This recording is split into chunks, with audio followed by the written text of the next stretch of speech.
दोस्तों नमस्कार। मैं नाथ सोनांचली कथा कहानी और उपन्यास के संग के साथ पुनः हाजिर हूँ। दोस्तों, इस समय हम लोग सुन रहे हैं प्रेमचंद के लिखे गए उपन्यास निर्मला का वाचन। दोस्तों, अब तक मैं इस उपन्यास के 17वें अध्याय तक का वाचन अपने वाचन के पिछले क्रम में कर चुका हूँ। अब लीजिए सुनिए उपन्यास निर्मला के 18वें अध्याय का वाचन मेरे अर्थात नाथ सोनांचली के स्वर में। रुक्मणी ने निर्मला से त्योरियां बदलकर कहा, क्यों नंगे पांव ही मदरसे जाएगा? निर्मला ने बच्ची के बाल गोदते हुए कहा, मैं क्या करूं, मेरे पास रुपए नहीं हैं। रुक्मणी, गहने बनवाने को रुपए जुड़ते हैं, लड़के के जूते के लिए रुपयों में आग लग जाती है। 2 तो चले ही गए, क्या तीसरे को भी रुला रुला कर मार डालने का इरादा है? निर्मला ने एक सांस खींच कर कहा, जिसको जीना है जिएगा, जिसको मरना है मरेगा। मैं किसी को मारने जिलाने नहीं जाती। आजकल एक न एक बात पर निर्मला और रुक्मणी में रोज ही एक झपट हो जाती थी।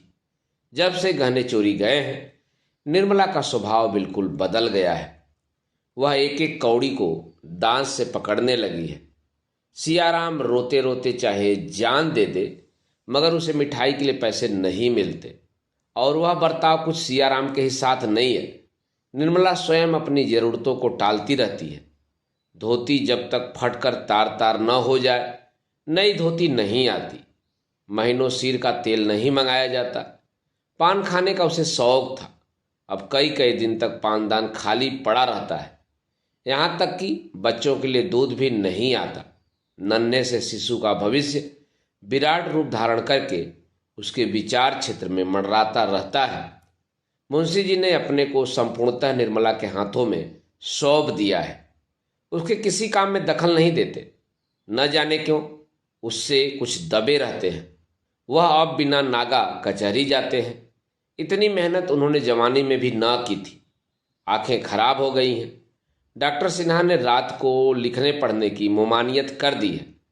पाचन शक्ति पहले से ही दुर्बल थी, अब और भी खराब हो गई है। दम की शिकायत भी पैदा हो चली है। पर बेचारे सवेरे से आधी रात तक काम करते रहते हैं। काम करने को जी चाहे या न चाहे, तबीयत अच्छी हो या न हो, काम करना ही पड़ता है। निर्मला को उन पर जरा भी दया नहीं आती। वही भविष्य की भीषण चिंता उसके आंतरिक सद्भावों का सर्वनाश कर रही है। किसी भिक्षु की आवाज़ सुनकर वह झल्ला पड़ती है। वह एक कौड़ी भी खर्च नहीं करना चाहती। एक दिन निर्मला ने सियाराम को घी लाने के लिए बाजार भेजा। भोंगी पर उसका विश्वास न था। उससे अब कोई सौदा न मंगाती थी। सियाराम में काट कपट की आदत न थी। आने के पौने करना न जानता था। प्रायः बाजार का सारा काम उसी को करना पड़ता। निर्मला एक एक चीज को तौलती। जरा भी कोई चीज तौल में कम पड़ती तो उसे लौटा देती। सियाराम का बहुत सा समय इसी लौटा फेरी में बीत जाता। बाजार वाले उसे जल्दी कोई सौदा न देते। आज भी वही नौबत आई।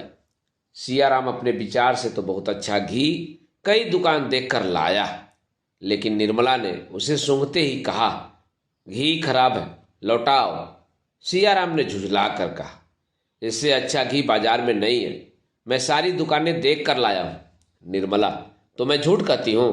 सिया, या मैं नहीं कहता, लेकिन बनिया अब घी वापस न लेगा। उसने मुझसे कहा था, जिस तरह देखना चाहो यही देखो, माल तुम्हारे सामने है। बोहनी बट्टे के वक्त मैं सौदा वापस न लूंगा। मैंने सूंघ कर चख कर देख लिया, अब किस मुंह से लौटाने जाऊं? निर्मला ने दांत पीस कर कहा, घी में साफ चर्बी मिली हुई है और तुम कहते हो कि घी अच्छा है। मैं इसे रसोई में न ले जाऊंगी। तुम्हारा जी चाहे लौटा दो, चाहे खा जाओ। घी की हाड़ी वहीं छोड़कर निर्मला घर में चली गई। सियाराम क्रोध और क्षोभ से कातर हो उठा। वह कौन मुंह लेकर लौटाने जाए? बनिया साफ कह देगा, मैं नहीं लौटाता। तब वह क्या करेगा? आसपास के 10-5 बनिए और सड़क पर चलने वाले आदमी खड़े हो जाएंगे। उन सभी के सामने उसे लज्जित होना पड़ेगा। बाजार में यूं ही कोई बनिया उसे जल्दी सौदा नहीं देता।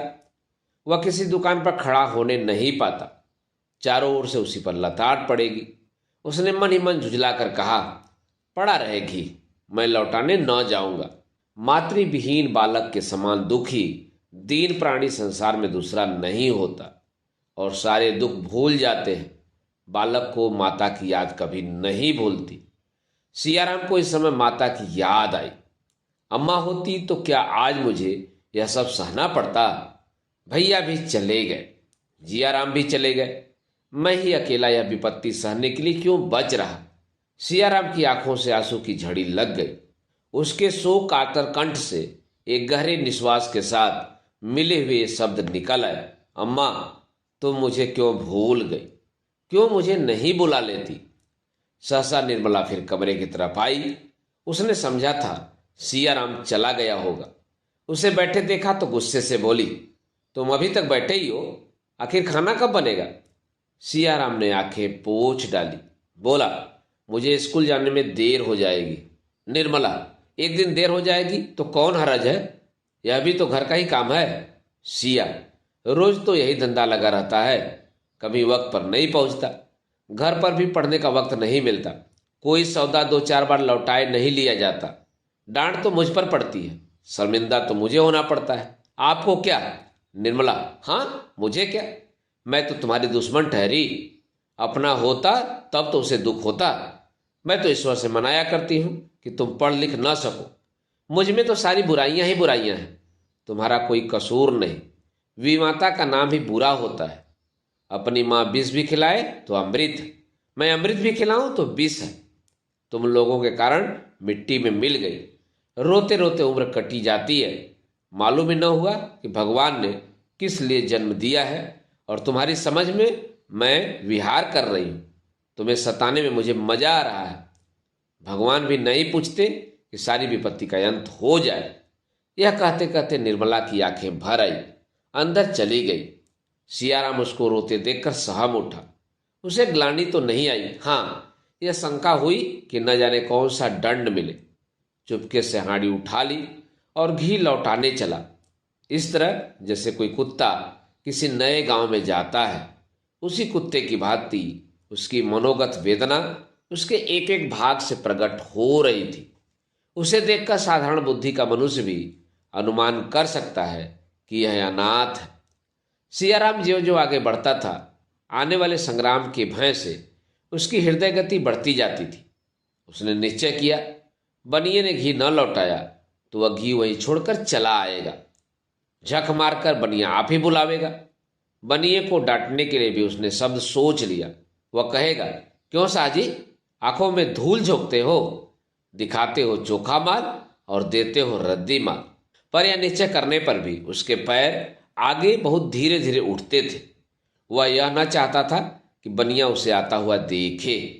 वह अकस्मात ही उसके सामने पहुंच जाना चाहता था। इसलिए वह चक्कर काट कर दूसरी गली से बनिए की दुकान पर गया। बनिए ने उसे देखते ही कहा, हमने कह दिया था हम सौदा वापस न लेंगे, बोलो कहा था कि नहीं। सियाराम ने बिगड़ कर कहा, तुमने वह घी कहाँ दिया जो दिखाया था। दिखाया एक माल, दिया दूसरा माल, लौटाओगे कैसे नहीं, क्या कुछ राहजनी है। साह, इससे चोखा घी बाजार में निकल आए तो जरीबाना दो, उठा लो हांडी और 2-4 दुकान देखाओ। सिया, हमें इतनी फुर्सत नहीं है, अपना घी लौटा लो। साह, घी न लौटेगा। बनिए की दुकान पर एक जटाधारी साधु बैठा हुआ यह तमाशा देख रहा था। उठकर सियाराम के पास आया और हांडी का घी सूंघ कर बोला, बच्चा घी तो बहुत अच्छा मालूम होता है। साहब ने सहपा कर कहा, बाबा जी हम लोग तो आप ही इनको घटिया सौदा नहीं देते, खराब माल क्या जाने सुने ग्राहकों को दिया जाता है। साधु, घी ले जाए बच्चा, बहुत अच्छा है। सियाराम रो पड़ा। घी को बुरा सिद्ध करने के लिए उसके पास अब क्या प्रमाण था। बोला, वही तो कहती है घी अच्छा नहीं है, लौटाओ। मैं तो कहता था कि घी अच्छा है। साधु, कौन कहता है। साह, इनकी अम्मा कहती होंगी। कोई सौदा उसके मन में नहीं भाता, बेचारे लड़के को बार बार दौड़ाया करती हैं। सौतेली माँ है ना, अपनी माँ हो तो कुछ ख्याल भी करे। साधु ने सियाराम को सहृदय नेत्रों से देखा। मानव से त्राण करने के लिए उसका हृदय विकल हो रहा है। तब करुण स्वर में बोला, तुम्हारी माता का स्वर्गवास हुए कितने दिन हुआ बच्चा। सियाराम, 6ठा साल है। साधु, तब तो तुम उस वक्त बहुत छोटे रहे होगे। भगवान तुम्हारी लीला कितनी विचित्र है। इस दुधमुहे बालक को तुमने मातृ प्रेम से वंचित कर दिया। बड़ा अनर्थ करते हो भगवान। हाय, 6 साल का बालक और राक्षसी विमाता के पाले पड़े। धन्य हो दया निधि। साहजी बालक पर दया करो, घी लौटा लो, नहीं तो इसकी माता इसे घर में रहने न देगी। भगवान की इच्छा से तुम्हारा घी जल्द बिक जाएगा। मेरा आशीर्वाद तुम्हारे साथ रहेगा। शाहजी ने रुपए 9 वापस किए। आखिर लड़के को फिर घी लेने आना ही पड़ेगा। न जाने दिन में कितनी बार चक्कर लगाना पड़े और किस जालिये से पाला पड़े।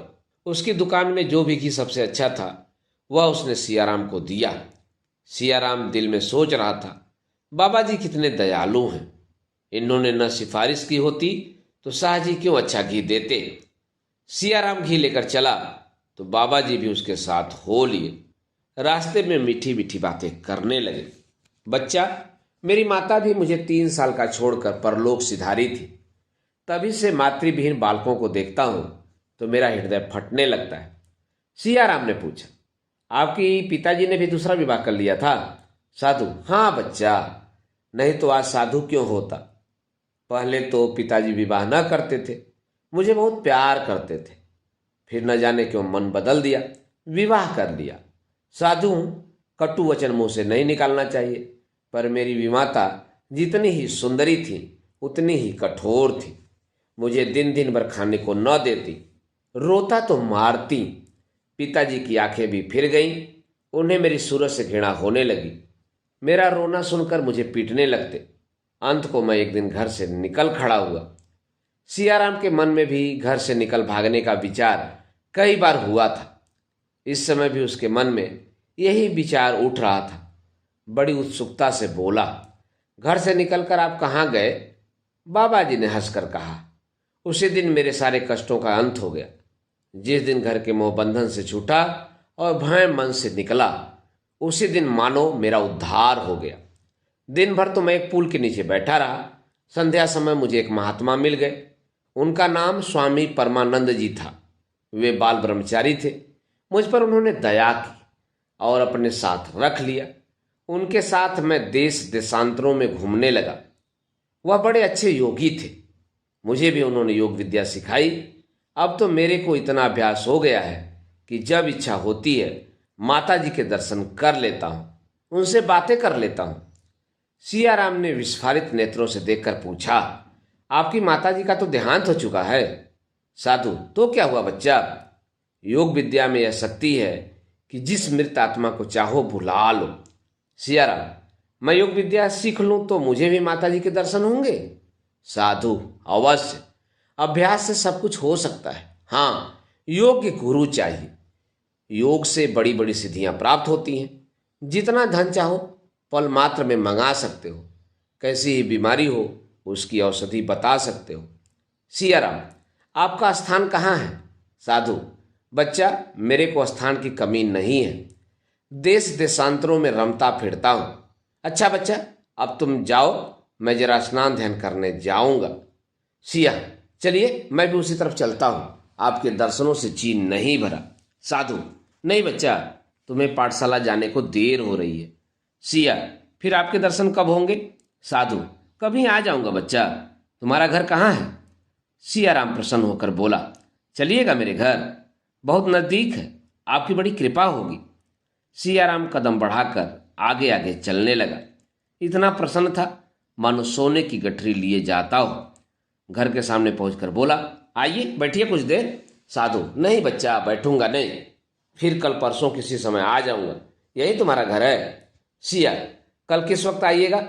साधु, निश्चय नहीं कर सकता, किसी समय आ जाऊंगा। साधु आगे बढ़े तो थोड़ी ही दूर पर उन्हें एक दूसरा साधु मिला। इसका नाम था हरिहरानंद। परमानंद ने पूछा, कहाँ कहाँ के शहर की? कोई शिकार फंसा? हरिहरानंद, इधर तो चारों तरफ घूम आया, कोई शिकार न मिला। एक आध मिला भी तो मेरी हंसी उड़ाने लगा। परमानंद, मुझे तो एक मिलता हुआ जान पड़ता है, फंस जाए तो जानू।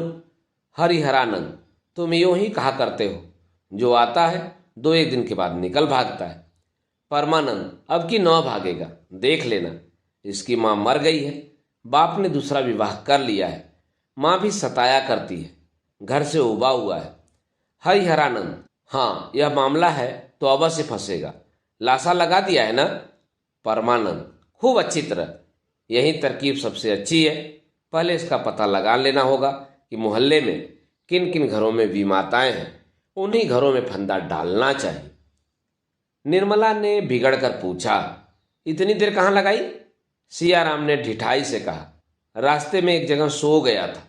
निर्मला, यह तो मैं नहीं कहती, पर जानते हो कब बज गए? 10 कभी के बज गए हैं। बाजार कुछ दूर भी तो नहीं है। सिया, कुछ दूर नहीं, दरवाजे पर ही तो है। निर्मला, सीधे से क्यों नहीं बोलते? ऐसा बिगड़ रहे हो जैसे मेरा ही कोई काम करने गए हो।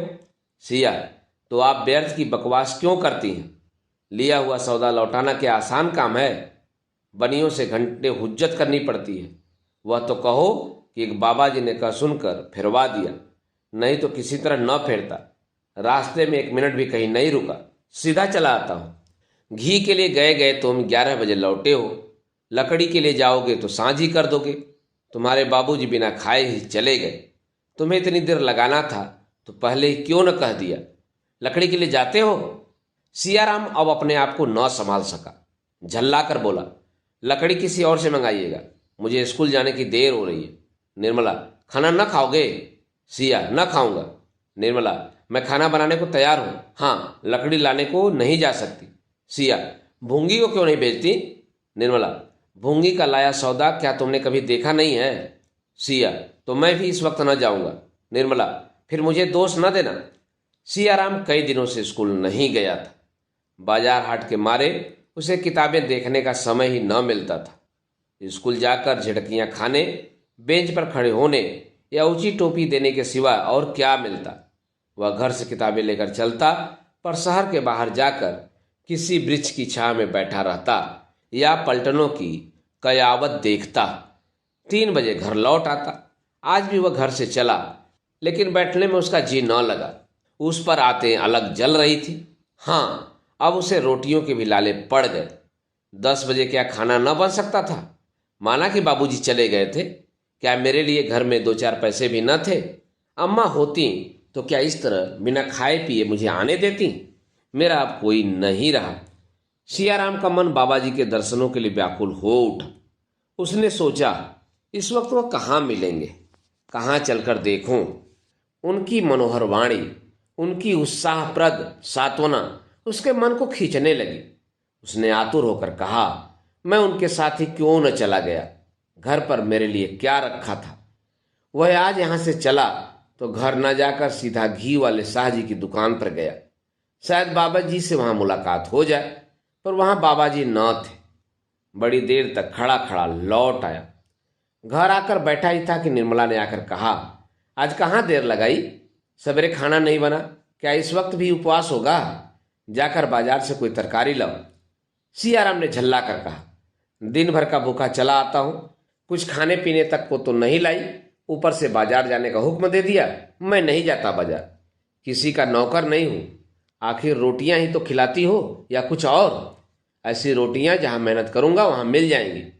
जब मजूरी करनी है तो आपकी न करूंगा। जाइए, मेरे लिए खाना मत बनाइएगा। निर्मला अवाक रह गई। लड़के को आज यह क्या हो गया? और दिन तो चुपके से जाकर काम कर लाता था, आज क्यों त्योरियां बदल रहा है? अब भी उसको यह न सूझी कि सियाराम को 2-4 पैसे कुछ खाने को दे दे। उसका स्वभाव इतना कृपण हो गया था। बोली, घर का काम करना तो मजूरी नहीं कहलाती। इसी तरह मैं भी कह दूं कि मैं खाना नहीं पकाती, तुम्हारे बाबूजी कह दें मैं कचहरी नहीं जाता, तो क्या हो बताओ? नहीं जाना चाहते मत जाओ, भूंगी से मंगा लूंगी। मैं क्या जानती थी कि तुम्हें बाजार जाना बुरा लगता है?